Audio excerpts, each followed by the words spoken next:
The book of Job is considered by theologians the oldest book in the Bible. You can't get any more Old Testament than the book of Job. Now, the Bible is the written word of God, and according to the Bible, Jesus is the word of God made flesh.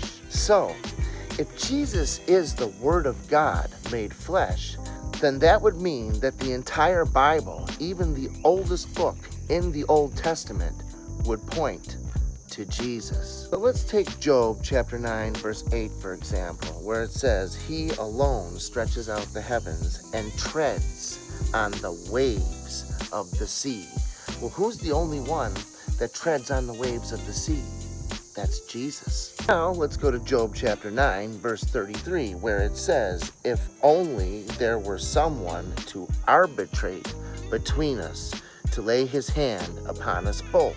Well, Jesus is the arbitrator who lays his hand upon heaven and earth and mediates or arbitrates for humanity as our high priest. Or how about Job chapter 19 verse 26 that says this, "And though after my skin worms shall destroy this body, yet in my flesh shall I see God." Now, if that's not a reference to the resurrection of the dead that can only come through Jesus Christ in the oldest book in the Bible, then I don't know what is. The Bible is the Word of God.